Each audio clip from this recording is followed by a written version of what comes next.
E aí, meus queridos e minhas queridas, hoje a gente vai falar sobre uma segunda etapa da Guerra Fria, que vai corresponder entre os anos de 1955 e 1991, que é o fim oficial desse período da história, conhecido como Guerra Fria, que a gente já introduziu no último vídeo, em que falamos sobre a organização da Guerra Fria, sobre a Guerra da Coreia, sobre a Revolução Chinesa. Falamos também como que funcionou essas políticas econômicas e estratégicas das potências satélites. Quem são as potências satélites? Estados Unidos, pelo lado capitalista, o lado ocidental, e União Soviética, pelo lado socialista, o lado oriental, leste europeu. E a primeira parte do módulo que fala sobre isso, né, vai estar falando sobre o que chamamos de coexistência pacífica. Entre os anos de 1955 e 68, olha o nome, coexistência pacífica. Era a tentativa de negociações para que pudessem coexistir, ou seja, existir ao mesmo tempo, as duas ideologias, capitalistas e socialistas. Isso vai começar a se desenhar a partir de 1953, porque esse ano vai ser um marco na história soviética. Em 53 vai morrer Joseph Stalin. E com a morte do Joseph Stalin, vai chegar ao poder um cara chamado Nikita Khrushchev, e ele vai iniciar um processo de desinstalinização da sociedade soviética. Começam a fazer várias denúncias sobre os crimes cometidos pelo Stalin na própria União Soviética, e o Stalin começa a ser visto de forma negativa na história da União Soviética. Enquanto isso, o Nikita Khrushchev prometia uma política menos ditatorial que a do Stalin, prometia uma política mais amena do que a do Stalin. Então ele vai buscar algumas aproximações com os Estados Unidos. Em contrapartida, lá nos Estados Unidos, depois de 20 anos, tínhamos a volta dos republicanos ao poder. Os democratas estavam no poder desde do New Deal lá de Roosevelt, lembram-se? E agora a gente vai ter a eleição de um republicano que lutou na Segunda Guerra Mundial, um general chamado Eisenhower. E o Eisenhower vai chegar ao poder, embora militar, condenando a política industrial armamentista dos Estados Unidos. Ele vai condenar essa política militar, vai condenar essa política de guerra dos Estados Unidos. E ele vai se reunir pela primeira vez durante o período da Guerra Fria com o líder soviético. Que líder é esse? Nikita Khrushchev. Eles se reúnem no que a gente chama de Conferência de Genebra. Conferência de Genebra é uma tentativa de aproximação entre Estados Unidos e União Soviética. Embora o Nikita Khrushchev falasse numa desestalinização, numa abertura maior, não é bem isso que ele vai fazer na prática, não. Por exemplo, lá em 56, ele vai reprimir um movimento na Hungria, a Hungria que fazia parte do Bloco Socialista. Lá vão vários estudantes, enfim, líderes sindicais vão se rebelar contra a aproximação com a União Soviética, contra essa submissão à União Soviética, né? E eles chegam a tomar o poder na Hungria. Aí, o Nikita Khrushchev aciona, vocês lembram lá do Pacto de Varsóvia? Aquele órgão militar soviético, ele aciona o Pacto de Varsóvia e vai destruir, vai gerar um extermínio aos revolucionários na Hungria, e a partir daí a Hungria passa a ser controlada por um homem indicado pelo Partido Soviético da União Soviética, né? Então, a primeira mostra de que o Nikita Khrushchev não era assim tão aberto vai ser justamente essa repressão, fazendo a força, né, do Pacto de Varsóvia, fazendo uso da força do Pacto de Varsóvia. Em 59, a gente vai ter, aqui na América Latina, a Revolução Cubana. A Revolução Cubana, que já tinha sido tentada pelo Fidel Castro em 53, no dia 26 de julho, foi frustrada. E agora, no dia 1º de janeiro de 59, Fidel Castro, Raul Castro, Ernesto Che Guevara vão tomar o poder de um pró-americano, de um governante pró-americano chamado Fulgêncio Batista. Eles vão expulsar as tropas fiéis ao Fulgêncio ou executá-la. Alguns foram executados, outros foram expulsos. E, chegando ao poder, eles não se declaram socialistas em 59, Porém, eles tomam medidas radicais, reforma agrária, vão estatizar algumas empresas americanas, mas até então não se classificavam como socialistas. Isso vai mudar na história cubana quando, em 61, o governo norte-americano vai promover o que chamamos de invasão à Baía dos Porcos. Essa invasão à Baía dos Porcos, o que foi? Uma tentativa desastrada do governo norte-americano de infiltrar gente norte-americana ou fiéis ao Fulgêncio, mandar justamente nessa baía, né, nesse litoral lá, desse porto cubano, na Baía dos Porcos, invadir para tomar o poder que estava na mão do Fidel. Essa tentativa foi frustrada, o Fidel conseguiu vencer esses invasores e a partir daí buscou uma aproximação com a União Soviética. A União Soviética, que já estava insatisfeita com alguns fatos que vinham ocorrendo, por exemplo, com a descoberta de que os Estados Unidos mantinha mísseis na Itália, que os Estados Unidos mantinha mísseis no Paquistão. E o que eles fazem? Eles vão lá, os soviéticos, e instalam mísseis em Cuba. Em 1962, a gente tem um momento mais tenso da Guerra Fria. O momento em que se imaginou que o mundo pudesse chegar a uma guerra nuclear. Esse momento vai ficar conhecido na história como crise dos mísseis. E a crise dos mísseis é justamente quando a União Soviética instala em Cuba mísseis apontados para os Estados Unidos. E inicia-se um período tenso de algumas semanas de intensas negociações entre Nikita Khrushchev e John Kennedy, em que fica estabelecido, no fim das contas, para a tristeza e revolta do Fidel Castro, fica estabelecido que a União Soviética tiraria os mísseis de Cuba.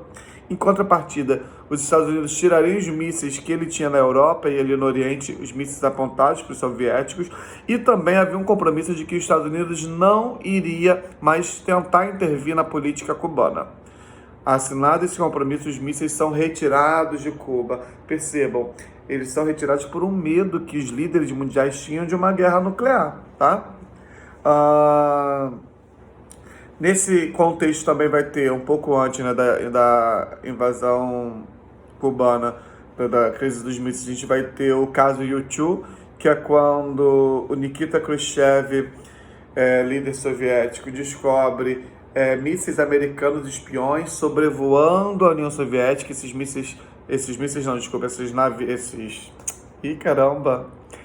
Aviões espiões são abatidos pelo governo soviético, gera aí também uma tensão. A gente está no contexto, é bom lembrar, gente, de corrida espacial. O que é corrida espacial? Importante isso.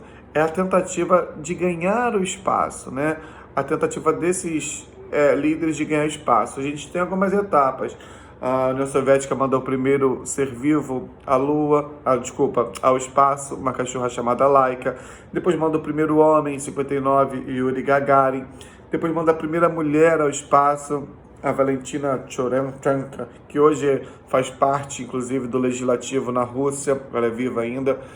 E os Estados Unidos têm o seu grande momento em 69, quando manda o primeiro homem à Lua, né? O Neil Armstrong é mandado à Lua e volta à Terra. Então é um grande feito. Isso é a corrida espacial, essa busca pelo espaço, com o objetivo de mostrar para o mundo que o tal sistema que ele defendia, o capitalista ou socialista, tinha capacidades surreais de ganhar o universo, né? Então era muito mais uma guerra, a guerra espacial, uma guerra tecnológica, né? Para mostrar uma guerra de autoafirmação. Está nesse contexto também.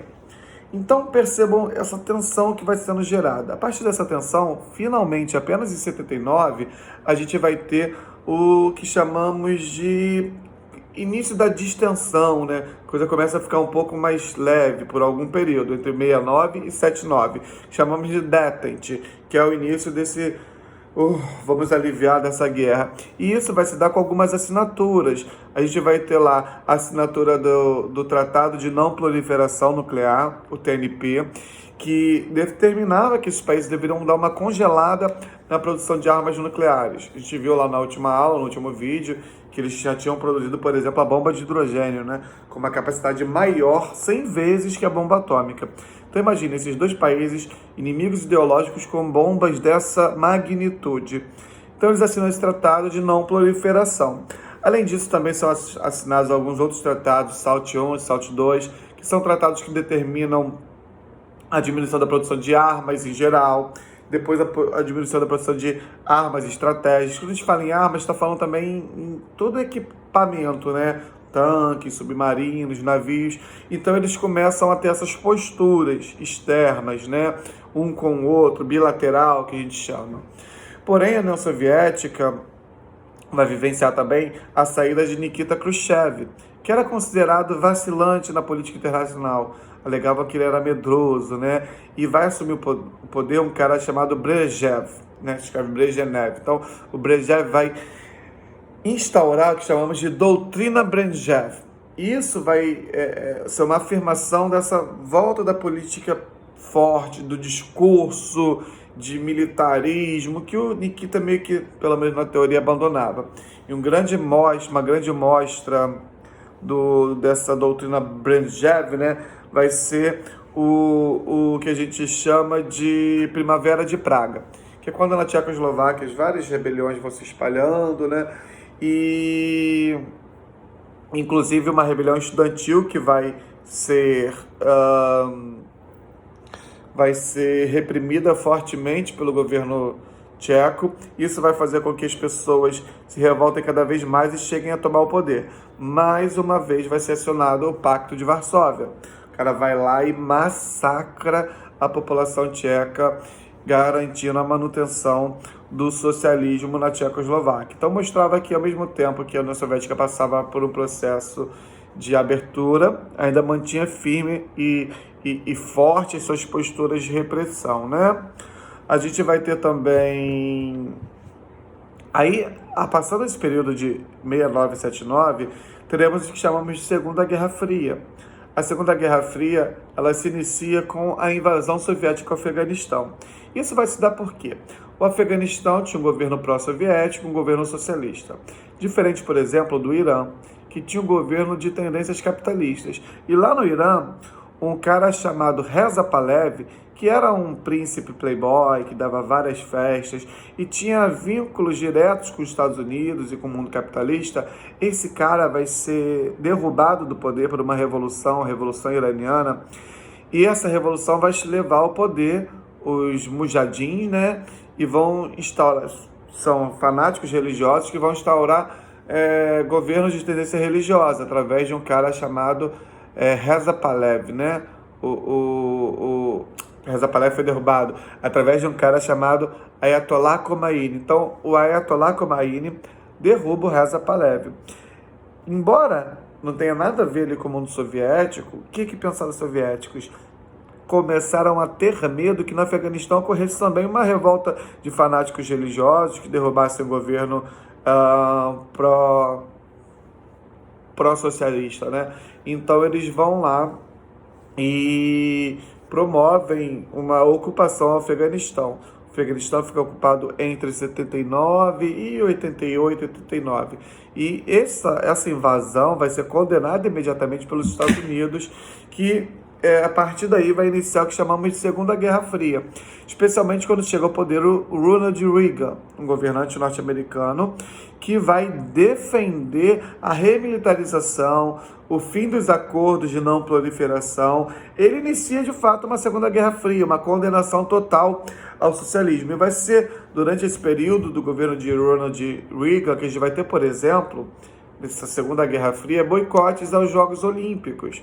Nos Jogos Olímpicos de 80 em Moscou foram boicotados pelos países capitalistas liderados pelos Estados Unidos. 65 países não participaram.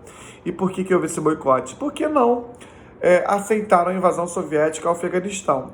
Em contrapartida, nos Jogos de 84 em Los Angeles, os soviéticos e todo o leste europeu também não participaram. Então aí mostra que as tensões, elas iam além da tensão física, né, ideológica. Elas chegaram, por exemplo, ao maior evento esportivo do mundo, que são os Jogos Olímpicos. Então, nesse período também a gente vai ter intervenções anticomunistas na América, né? Um pouco antes, na década de 60, a gente tem um golpe civil-militar no Brasil, em 64.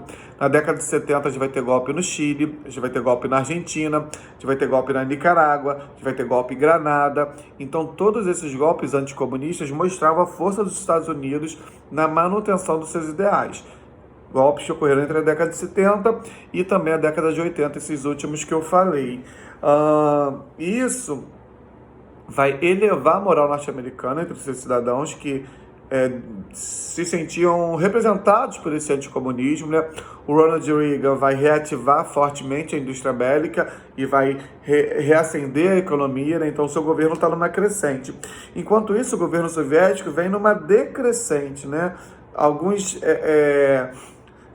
trocas no comando vão acontecer, até que na década de 80 vai chegar ao poder um cara chamado Gorbachev. Mas antes disso, é bom a gente lembrar que a União Soviética também passava por problemas nos países que eram submetidos a ela. Por exemplo, na Polônia, vai surgir alternativas ao socialismo soviético, que não defendia, por exemplo, o capitalismo, mas também não defendia a submissão soviética. E a principal alternativa vai ser um sindicato dos trabalhadores, chamado de Sindicato Solidariedade. Esse sindicato reivindicava um socialismo mais brando, mais democrático, né? Digamos assim. Na década de 80, vide que a União Soviética está em crise, falta bens de consumo, a indústria sofre problemas. Além desses problemas todos, a gente vai ter a crise do petróleo no final da década de 70 e início da de 80. Então a União Soviética está em crise enquanto os Estados Unidos estão numa crescente. Em 85 vai chegar ao poder, vai iniciar o que chamamos de desmonte. Então a gente viu a detente de 69 a 79, de 85 a 91 é o que chamamos de desmonte. O momento em que vai chegar ao poder, o cara chamado Gorbachev, Mikhail Gorbachev. E esse cara vai estabelecer duas medidas muito famosas na história e que caem no vestibular, a perestroika e a glasnost. A perestroika consistia no que chamamos de reestruturação econômica, né? Ela fazer com que a indústria pesada, especialmente, fosse desenvolvida. Essa reestruturação econômica passava pela liberdade econômica, né? Passava pelo fim do controle do Estado, controle total do Estado sobre a economia. E a glasnost, a transparência política, a democratização dos meios de comunicação, a democratização dos meios políticos, né? As possibilidades de eleições mais democráticas. Tudo isso vai ser estabelecido pelo governo Gorbachev e vai dar aos países submetidos à União Soviética uma esperança de o fim dessa submissão acontecer, né? A gente vai ter também alguns desastres que vão levar a crises maiores ainda na União Soviética, né? Por exemplo, o desastre nuclear de Chernobyl, em 86, na Ucrânia, que foi causado pela negligência, pela imprudência soviética, né? Por não manter as condições ideais de trabalho nessa usina nuclear. E isso vai chamar a atenção do mundo e vai ser uma das amostras de falência da União Soviética, né? A falta de estrutura que acabou possibilitando o desastre de Chernobyl, né? Que acontece em 86. Tem uma série, não sei se é na Netflix, na Amazon ou em alguma outra plataforma, mas tem uma série chamada Chernobyl que fala de forma muito bacana sobre isso, né? Então o desastre de Chernobyl vai levar lá embaixo, né? Vai rebaixar a moral soviética. Além disso, ela se vê obrigada, não ter mais forças para se manter no Afeganistão, se vê obrigada a retirar as tropas do Afeganistão. Isso vai ser muito triste para a história das mulheres afegãs. No período em que os soviéticos estiveram lá, as mulheres foram para a escola, para a universidade, se desenvolveram. Quando o Afeganistão é tomado por fanáticos religiosos, as mulheres perdem seus direitos, né? Então é importante, mulherada, importante, meninas que estão aqui vendo, uma mulher nunca tem o seu direito garantido na sociedade. Tem sempre que ficar em alerta, porque ela está sempre passível às insanidades que os homens cometem, né? Então, se você pega uma foto de uma mulher afegã da década de 80 e uma mulher afegã da década de 90, você vai ver que na década de 80 as mulheres usavam roupas normais, eram livres e podiam crescer. Direitos alcançados, que lindo, que beleza, né? Estava na faculdade. Já na década de 90, uma mulher afegã tem que usar burca, é apedrejada e é controlada, tem sua vida controlada pelo seu marido. Então, olhos, ouvidos e atitudes sempre atentas, hein? Então, essa saída do Afeganistão vai representar também uma perda de domínio soviético. Além disso, vai haver pressões pela redemocratização em vários países, eleições livres na Polônia com participação e vitória do sindicato Solidariedade, aquele sindicato lá de trabalhadores que se opunha aos projetos ditatoriais soviéticos, né? Algo muito importante que eu deixei para o final vai ser que em 61 é construído o Muro de Berlim. O Muro de Berlim ele se torna o principal símbolo da Guerra Fria. Por que o principal símbolo da Guerra Fria? Em 61, a República Democrática Alemã, a RDA, que era aquela república de tendência socialista no Oriente, vai construir um muro para impedir que as pessoas do lado socialista da RDA migrem para o lado capitalista, para a República Federativa da Alemanha, a RFA. Então, qual foi o intuito da construção do Muro de Berlim? Os socialistas constroem para impedir que passem pessoas para o lado capitalista. E por que isso acontecia? Eles estavam perdendo muito mão de obra, especialmente a mão de obra qualificada. As pessoas se graduavam na República Oriental da Alemanha, né, bancados pelo Estado, e a partir disso, ao invés de ficarem produzindo ciência, iam para o lado capitalista. E lá nesse lado capitalista, ganhavam mais dinheiro, obviamente, mas só que era uma mão de obra que era qualificada pelo lado socialista e usufruída pelo lado capitalista. Isso vai levar à construção do Muro de Berlim, que se torna o principal símbolo da Guerra Fria. Por que se torna o principal símbolo? Uma vez que esse muro dividia de um lado os socialistas e do outro capitalista, era como se dissesse, o mundo está dividido. De um lado temos socialistas, do outro temos o capitalista. Esse muro ele vai ficar de pé entre 1961 e 89. Ninguém podia ir de um lado para o outro. As pessoas foram famílias separadas, uma tristeza total, né? Você podia ir até do lado capitalista para o socialista, mas não o contrário. E a queda do Muro de Berlim, como eu falei, o Muro de Berlim se torna o principal símbolo da Guerra Fria. A sua queda vai também simbolizar para muitos historiadores o fim da Guerra Fria. Então, em 89, quando cai o Muro de Berlim, alguns historiadores vão dizer que ali acabou a Guerra Fria. Então, no vestibular, vocês podem encontrar que o Muro de Berlim termina o fim da Guerra Fria. Outros historiadores vão prolongar um pouco, vão dizer que a Guerra Fria chega ao fim em 1991, quando é criada a CEI. Nossa escola? Não. Quando é criada a Comunidade dos Estados Independentes, ou seja, a União Soviética chega ao fim e a partir dela são criados vários países. Iugoslávia, por exemplo, né? Os países que estavam sob o domínio dela são libertados.